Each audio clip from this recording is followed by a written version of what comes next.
और आइए हमारी पहली खबर की ओर आपको लिए चलते हैं। पाकिस्तान के बलूचिस्तान में बलोच लोगों पर पाकिस्तानी सरकार और सेना के अत्याचारों का असर है कि बलोच अलगाववाद इस समय अपने चरम पर है। हाल में बीएलए द्वारा जाफर एक्सप्रेस को हाईजैक करने की घटना इसका उदाहरण है। लेकिन इससे भी चौंकाने वाली बात यह है कि पाकिस्तान पर बलोच लोगों को जबरन गायब करने के मामले भी सामने आते रहते हैं। इस हाईजैक की घटना के बाद एक बार फिर यह मामला गर्मा गया है। यह रिपोर्ट देखिए।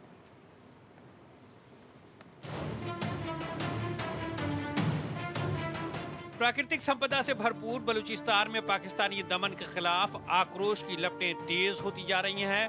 हाल के महीनों में बलूच विद्रोहियों ने पाकिस्तानी सेना को घुटने पर ला दिया है। 11 मार्च को बीएलए द्वारा हाईजैक की गई जाफर एक्सप्रेस ट्रेन पर पाकिस्तानी सेना की कार्रवाई पर उठे सवाल अब तक उसका पीछा छोड़ने के लिए तैयार नहीं है। पिछले दिनों इस घटना में कथित तौर पर मारे गए बीएलए के 23 सदस्यों की लाशें क्वेटा के सिविल अस्पताल लाई गई थी।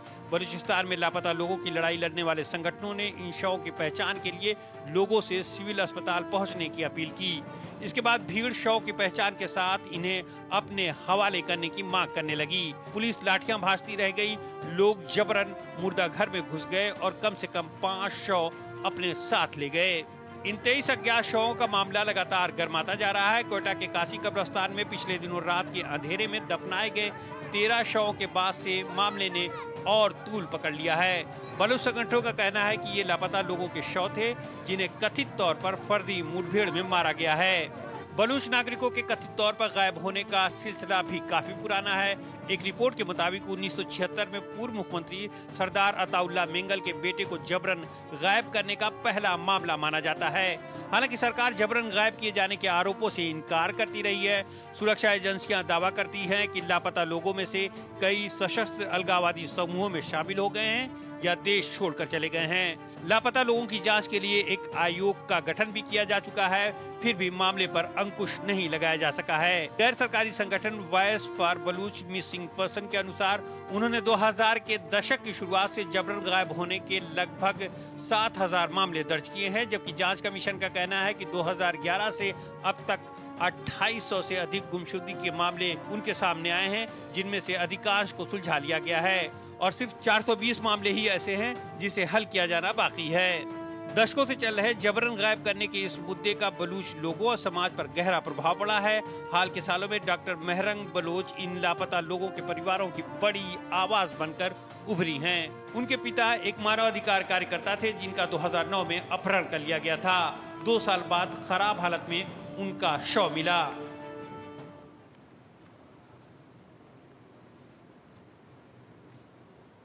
और इस खबर पर बात करने के लिए हमारे साथ जुड़ रही हैं वीना सीकरी, विदेशी मामलों की जानकार हैं। उनसे हम बातचीत करेंगे। वीना जी, बहुत बहुत स्वागत है आपका हमारे इस कार्यक्रम में। पहला सवाल आपके सामने हम यही रखना चाहेंगे कि अभी ये जो बलोच लोगों को जबरन लापता करने का जो मामला है वो एक बार फिर सुर्खियों में आ गया है। क्या कुछ आप कहेंगी, क्या कुछ पहली प्रतिक्रिया है, और जो पिछली घटनाएं वहाँ पर हुई हैं उससे क्या कुछ अंदाज़ा लगाया जा सकता है? ये जो हादसा हुआ है, सबसे पहले 11 मार्च को जो ट्रेन के ऊपर हादसा हुआ था बलोच लिबरेशन आर्मी की तरफ से, ये पाकिस्तानी सेना के लिए बहुत बड़ा ही शॉक था। और बहुत कहते हैं कि ये सबसे बड़ा ऐसा अटैक पाकिस्तानी की सेना पर था, क्योंकि उस ट्रेन में बहुत सारे ऐसे मेंबरान थे जो पाकिस्तान आर्मी के थे, सोल्जर्स भी थे, ऑफिसर्स भी थे, उनके फैमिलीज भी थी, और वो अपने घर वापस जा रहे थे। तो ये जो बड़ा well plan attack Baloch liberation army का था इस ट्रेन पे, इससे जो है कहते हैं कि पाकिस्तान सेना के बहुत बड़े आंकड़े हैं जिनके उनके लोग मारे गए, ऑफिसर्स के आंकड़े भी हैं जो मारे गए, और जवानों के भी हैं। उन्होंने बलोच लिबरेशन आर्मी ने फैमिलीज को अलग कर दिया था, लेडीज और बच्चों को उन्होंने अलग कर दिया था, उन पे कुछ नहीं हुआ है। लेकिन ये सबसे बड़ा लॉस जो पाकिस्तान आर्मी का हुआ है, शायद 1971 के बाद एक ही हादसे में इतना बड़ा लॉस है। तो ये पाकिस्तानी सेना के लिए बहुत बड़े सेटबैक है। और आज के तारीख में पाकिस्तान में इस बारे में अखबारों में लिखना बिल्कुल मना है, इसके बारे में चर्चा करना भी बिल्कुल मना है। लेकिन अब जो सिविल हॉस्पिटल पे अटैक हुआ है वो शायद ऐसे लगता है कि जो बलूच लिबरेशन आर्मी के मिलिटेंट्स मारे गए थे उनकी शवें शायद इस अस्पताल में रखी गई थी। और क्योंकि बलूच लोग बहुत नाराज़ थे कि उनको अपने जो उनके मिलिटेंट मारे गए थे उनके शवें वापस नहीं मिल रही थी, तो उन्होंने शायद अटैक करके कहते हैं कि कुछ शवों को अपने साथ ले गए हैं। लेकिन ओवरऑल जो स्थिति जो है, जो स्थिति बलूचिस्तान में है और जो अटैक बलूचिस्तान में पंजाब के लोगों पे किया जा रहा है वो एक बहुत सीरियस अपग्रेड हुआ है इसके बारे में, और ये बहुत सीरियस मामला है। क्योंकि एक और भी बात जानने में आई है कि बलूचिस्तान में अब तक 4 अलग अलग ग्रुप थे, बलूच लिबरेशन आर्मी और अन्य ऐसे छोटे छोटे ग्रुप से। अब इन चारों ग्रुपों ने ये निश्चय कर लिया है कि वो इकट्ठे आएंगे और इकट्ठे अब अपना कार्यक्रम करेंगे और पाकिस्तानी सेना के खिलाफ अपने जो अटैक थे वो इकट्ठा प्लान करेंगे। ये भी एक बहुत बड़ी चीज़ है पाकिस्तानी सेना के लिए, एक और बड़ा इंडिकेशन है कि बलूच लिबरेशन आर्मी और अन्य ग्रुप्स जो है वो बहुत सीरियस है इस मामले में। और जो भी पाकिस्तान सेना अपनी तरफ से कर रहा है वो बिल्कुल काफ़ी नहीं है। और बाजार में बलूचिस्तान के अन्य एरियाज़ में सड़कों पे कॉन्वॉयज़ पे लगातार अक्सर अटैक्स लगे ही जा रहे हैं। ये 11 तारीख को जो हुआ अटैक ट्रेन पे, उसके कुछ ही दिन बाद एक और बड़ा अटैक हुआ बस पे, और वहाँ पे बहुत लोग घायल हैं उनके और बहुत लोग मर गए थे। तो इसलिए देखा है कि ये सिचुएशन बलूच लिबरेशन आर्मी की, बलूच मिलिटेंट्स की, बलूच सेपरेटिस्ट की जो सिचुएशन है बलूचिस्तान में बहुत सीरियस हो गई है। वीना जी, इस सब के बीच सवाल ये भी आता है कि एक तो वहाँ पर सशस्त्र संघर्ष है, उसके अलावा अहिंसक संघर्ष भी वहाँ पर बलोच लोग कर रहे हैं, तो उनको गायब कर देना, लंबा वहाँ पर इतिहास रहा है बलोच लोगों को बिल्कुल गायब कर देना। और अभी जो ये अस्पताल में मामला देखा गया कहीं ना कहीं उसी से जुड़ा हुआ है। लोग वहाँ पर टूट पड़े थे कि कोई अपना तो इसमें नहीं है, ये देखने के लिए, क्योंकि लोगों को पूरी तरह से ये शक रहता है कि पाकिस्तानी आर्मी ने कई सारे वहाँ पर बलोच लोगों को जबरन गायब कर दिया है, उनकी हत्या कर दी है, उनकी लाशों को इस तरह से उन्होंने ख़त्म किया कि वो अभी तक लोगों को नहीं मिल पाई। तो ये जो यातना है पाकिस्तानी आर्मी की तरफ से, पाकिस्तानी सरकार की तरफ से बलूचिस्तान में बलूच लोगों के लिए, ये इसको आप किस तरह से देखती हैं, और साथ ही साथ ये किस तरह से और अलगाव को वहाँ पर भड़का रहा है?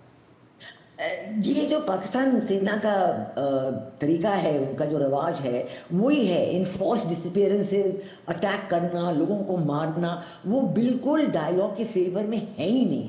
कभी उन्होंने ये नहीं सोचा कि बलूचों के साथ, बलूची सिविल सोसाइटी के साथ, बलूच के लोगों के साथ बैठ के अपना डायलॉग करें, पता करें कि इनकी प्रॉब्लम्स क्या हैं, इनका गिला शिकवा क्या है, और एक हल निकालें कि बलूच की तरफ से लोग भी सेटिस्फाई हों और पाकिस्तानी सेना के लिए भी कोई खतरा ना पैदा हो। लेकिन इससे डायलॉग का रास्ता बिल्कुल छोड़ के कभी उन्होंने डायलॉग का रास्ता अपनाया नहीं है, और उन्होंने हमेशा ये वायलेंस, इनफोर्स डिसअपीयरेंसेस, लोगों को किडनैप करना और फैमिलीज को किडनैप करना, बड़े बड़े लीडर्स को किडनैप करना, फिर वो कभी वापस अपने फैमिली के पास ना आए, ना पता उनका क्या हुआ, कैसे उनको उड़ा दिया गया। बिल्कुल उन्होंने जैसे बांग्लादेश में ये करते थे ईस्ट पाकिस्तान के दिनों में, बिल्कुल वैसे वो अब बलूचिस्तान में कर रहे हैं।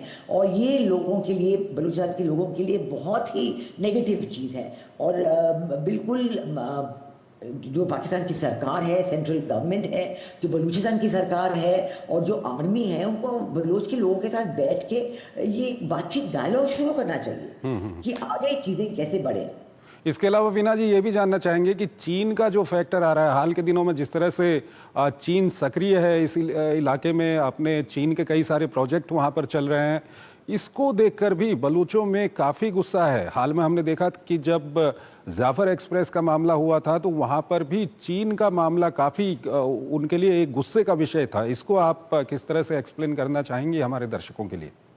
जी, चीन के लिए तो खैर ये बहुत ही इम्पोर्टेंट, बलूचिस्तान का एरिया बहुत ही इम्पोर्टेंट है, क्योंकि जो उनके belt and road initiative BRI का फ्लैगशिप प्रोजेक्ट जो है वो CPEC कहा जाता है, चाइना पाकिस्तान इकोनॉमिक कॉरिडोर। और ये चाइना पाकिस्तान इकोनॉमिक कॉरिडोर का मकसद ही ये है कि हिमालय से लेके जहाँ पे पीओके के जरिए, पाकिस्तान ऑक्यूपाइड JNK के जरिए चीन और पाकिस्तान का बॉर्डर है, इलीगल है बिल्कुल। हम बिल्कुल नहीं मानते कि ये ऐसा बॉर्डर होना चाहिए, लेकिन वहाँ से वो ग्वादार तक एक रेलवे लाइन, रोड्स वगैरह बना रहे हैं ताकि उनको इंडियन ओशन तक एक्सेस मिले।